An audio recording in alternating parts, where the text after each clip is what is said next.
քննարկում ենք ազգային ժողովի պատգամավոր Հայկ Սարգսյանի կողմից ներկայացված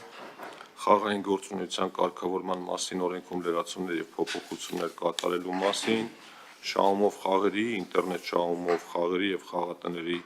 մասին օրենքում լրացումներ եւ փոփոխություններ կատարելու մասին, վիճակախաղերի մասին օրենքում լրացումներ կատարելու մասին օրենքների նախագծերի փաթեթը երկրորդ ընթերցմամբ, ինչը պարոն Սարգսյանը ներկայացնի, ես հիշեցնեմ, որ այս փաթեթի հետ կապված մենք ահագին մանրամասն քննարկումներ ենք ունեցել, որոշ դիտարկումներ ունեին կառավարության մեր գործընկերները, նաև ոլորտի ներկայացուցիչները, մենք հանդիպել ենք եւ ոլորտի ընկերությունների հետ եւ կառավարության գործընկերների հետ ենք քննարկել եւ ինչքանով ես գիտեմ, չնայած զեկուցողը ավելի մանրամասն կներկայացնեն, այս պայմանությամբ նախագծերի փաթեթը վերջնական կոնսենսուսի բերված է, այսինքն առաջարկների մասով ու դիտարկումների մասով տարընթերցումներ, տարաձայնություններ չկան, հիմա Պարոն Սարգսյան, խնդրենք նախ համառոտ ներկայացնեք ինչի մասին է նախագիծը, մեկ էլ այդ փոփոխությունները, որոնք որ կատարվել են առաջին Շնորհակալ եմ, հարգելի գործընկերներ, սիրելի հայրենակիցներ, նախագծով առաջարկում մի շարք սահմանափակումներ մտցնել, որպեսզի մի շարք քաղաքացիներ եւ մի շարք պաշտոն զբաղեցնող անձինք չկարողանան մասնակցել խաղային գործունեությանը, այսինքն խաղալ ինտերնետ շահումով խաղեր կամ վիճակախաղեր։ Այսպիսով առաջինից երկրորդ ընթերցում մի քանի լրացում ենք արել, դրանց անդրադառնամ, մասնավորապես արգելք ենք սահմանել նաև 70 տարին լրացած քաղաքացիների համար շահումով խաղերին մասնակցելու, մինչև այդ արգելք կար մինչև 21 տարեկան լրանալի անձանց մասով, նաև վերևից ենք շնորհել, որպեսզի 70 տարին լրացած անձինք չկարողանան բարձր ռիսկային խաղերին մասնակցել եւ նաև մի շարք սահմանափակումներ ենք մտցրել պաշտոն զբաղեցնող անձանց մասով, ովքեր ում ֆինանսավորումը պետական կամ համայնքային բյուջեներից է տրամադրվում, մասնավորապես արգելվում է օրենքներով նախատեսված խաղերին մասնակցությունը այն անձանց, ովքեր պետական ծառայության, համայնքային ծառայության եւ հանրային պաշտոն զբաղեցնող անձինք են, հանրային իշխանության մարմիններում քաղաքացիական աշխատանք կատարող անձինք են, պետական եւ համայնքային ոչ առևտրային կազմակերպություններում աշխատող անձինք են,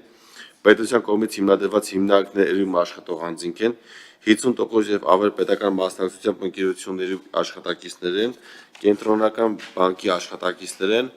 եւ այլն։ Այս անձանց մասով նույնպես սահմանափակումներ ենք մտցրել եւ նաեւ հստակեցրել ենք, թե ինչպես պետք է աշխատի ինքնաարգելափակման կոճակը, մասնավորապես հստակությունների մտցնելու անհրաժեշտությունը գալիս է նրանից, որպեսզի խաղային ընկերությունները չփորձեն օգտվել օրենքի բացից եւ խուսափել օրենքի տառի կատարմանը, գնելով օրենքի տառի հետևից,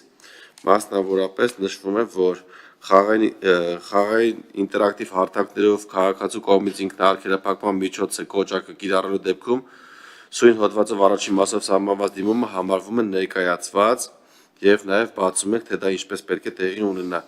Խաղային ինտերակտիվ հարթակում կազմակերպիչը պարտավոր է իր ինտերնետային կայքի եւ բջջային հավելվածի յուրաքանչյուր էջում ապահովել ինքնաարգելափակում անվանմամբ ինքնաարգելափակման միջոցի կոճակի մշտական անմիջապես տեսանելի եւ հասանելի առկայությունը, այսինքն որպեսզի բոլոր էջերի վրա տեսանելի լինի այդ ինքնաարգելափակման կոճակը եւ վրան գրած լինի ինքնաարգելափակում բառը։ Ինքնաարգելափակման միջոցը կոճակը պետք է զբաղեցնի տվյալ էջի տեսանելի հատվածի առնվազն 5%-ը կամ համապատասխանի Հայաստանի Հանրապետության կառավարության սահմանված չափանիշներին եւ տեղադրվի այնպես, որ այն մշտապես տեսանելի լինի առանց հավելյալ որոնման, էջափոխման կամ այլ գործողությունների անհրաժեշտության։ Այսինքն օրենքով սահմանում ենք, որ էջի 5%-ը պետք է զբաղեցնի եւ հավելյալ որոնման կարիք չլինի, այսինքն դա մշտապես լինի տեսանելի եւ հասանելի մեր քաղաքացիների համար։ Ինքնաարգելափակման միջոցի կոճակի անմիջական հարևանությամբ պարտադիր ցուցադրվում է օպերատորի միասնական համակարգում տվյալ պահին գրանցված ինքնաարգելափակված անձանց ընդհանուր թիվը, այսինքն պետք է լայավ ինքնաարգելափակման կոճակի հարևանությամբ լինի հաշվիչ,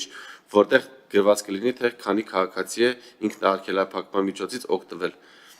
Այսինքն սա եւ մոտիվացիայի համար է, որպեսզի մեր քաղաքացիները տեսնեն, օրինակ հազարավոր քաղաքացիներ արդեն ինքնաարգելափակվել են եւ իրանք էլ դիմեն այդ քայլին եւ նաեւ օրենսդրական եւ հետօրենսդրական վերահսկողության համար է սա, որպեսզի քաղաքացիները սխմեն, տեսնենք թիվը ավելանում է, թե ոչ։ Ինքնաարգելափակման միջոց կոճակ ակտիվացնելուց հետո կազմակերպիչը պարտավոր է անձին ցուցադրել բացառապես մեկ հաստատման պատուհան հետեւյալ բովանդակությամբ, որպեսզի օպերատորը ինքնաարգելափակման կոճակի սխմելուց հետո բազմաթիվ հարցեր չտա քաղաքացուն, հստակ նշել եմ, թե ինչ հարց պետք է տա։ Հարցը հետեւյալն է, որը պետք է երևա ինքնաարգելափակման կոճակին սխմելուց հետո։ Դուք հաստատում եք, որ ցանկանում եք ինքնաարգելափակվել ձեր խաղերին մասնակցելու իրավունքը։ Հաստատման պատուհանը պետք է պարունակի բացառապես հետևյալ երկու պատուհանները, ընտրությունները։ Առաջին հաստատում եմ, երկրորդ չեմ հաստատում։ Անձի կողմից հաստատում եմ ընտրությունը կատարելու պահից ինքնաարգելափակման դիմումը համարվում է ներկայացված եւ ընդունված, իսկ կազմակերպիչը պարտավոր է անհապաղ, սակայն ոչ ուշ քան 1 րոպեի ընթացքում դադարեցնել անձի մասնակցությունը խաղերին եւ ապահովել ինքնաարգելափակման գործարկումը։ Այսինքն տալիս ենք սերտ ժամանակ, որի ընթացքում պետք է արդեն ինքնաարգելափակումը գործի։ Անձի կողմից հաստատում եմ ընտրությունից հետո կազմակերպչին արգելվում է պահանջել լրացուցիչ փաստաթուղթեր, լուսանկարներ, տեսագրություններ կամ այլ տեղեկություններ բացառությամբ օրենքով պատահելի ներկայացման նույնականացման տվյալների, որոնք առկա չեն։ Այսինքն, երբ մարդ սխմի հաստատում եմ, օնլայն կազինոն իրավունք չունի նրանից փաստաթղթեր պահանջի, լուսանկար պահանջի կամ այլ նյութեր պահանջի եւ պետք է կիրառի ինքնաարգելափակման միջոցը։ Եվ նաև սահմանում ենք թե ինչ իրավունք ունի օպերատորը անել ինքնաարգելափակման միջոցը կիրառելուց հետո։ Սահմանել սպասման ժամանակահատված, հետաձգում մտածելու ժամանակ կամ այլ ժամանակային սահմանափակումներ։ Այսինքն, երբ մարդ ինքնաարգելափակվի, օնլայն կազինոն կամ բուքմեյքերական ընկերությունը իրավունք չունի ասել քեզ ժամանակ եմ տալիս գնա մտածի կամ խնդրում եմ վաղը նույն դիմումը ներկայացրու, այսինքն սահմանում ենք, որ մտածելու ժամանակ կամ այլ ժամանակային սահմանափակումների սպասման ժամկետի հետաձգման հնարավորություն չի լինելու։ Բացառել լրացուցիչ պատուհաններ կամ պահանջել լրացուցիչ հաստատումներ։ Ցուցադրել գովազդային նյութեր, բոնուսներ, խրախուսող առաջարկներ կամ այլ բովանդակություն, որոնք կարող են ազդել անձի որոշման վրա։ Այսինքն, երբ մարդ ինքնաարգելափակվի, կազինոն իրավունք չունի նրան առաջարկել բոնուս, օրինակ, ասենք մի ինքնաարգելափակվի, քեզ բոնուս կտամ կամ քեշբեք կտամ այլ ձևով նրան շահագրգռի։ Կատարել ցանկացած գործողություն կամ անգործություն, որի նպատակը կամ հետևանքը կարող է լինել ինքնաարգելափակման գործընթացի դժվարացումը, հետաձգումը կամ խոչընդոտումը, եւ 5-րդ անձին ինքնաարգելափակման միջոց կիրառելուց հետո ուղղակի կամ անուղղակի կերպով ցանկացած եղանակով ուղարկել գովազդային, խրախուսող, բոնուսային կամ խաղերի մասնակցությունը խթանելուն ուղղված առաջարկներ, հաղորդագրություններ կամ այլ տեղեկատվություն, ներառյալ հեռախոսազանգերի, կարճ հաղորդագրությունների, SMS-ների, էլեկտրոնային փոստի, փուշ ծանոթությունների, սոցիալական ցանցերի կամ այլ կապի միջոցներով։ Այսինքն, երբ մարդ ինքնաարգելափակվի, ընկերությունները իրավունք չունեն նրան որևէ եղանակով շահագրգռել, որպեսզի նա այլ անձի անունով կամ այլ կերպ փորձի վերականգնել իր խաղերի մասնակցելու իրավունքը։ Եվ եւս մեկ կետ ինքնաարգելափակման միջոցը կոճակը կիրառելուց հետո կազմակերպիչը պարտավոր է դիմումը, ներառյալ դիմողի անունը, ազգանունը, հայրանունը, հանրային ծառայության համարանիշը եւ դիմումի ներկայացման օրն ու ժամը անապահ փոխանցել օպերատորին, իսկ մինչեւ օպերատորի գործարկման մեկնարկը լիազոր մարմին։ Այսինքն մեզ պետք է որպեսզի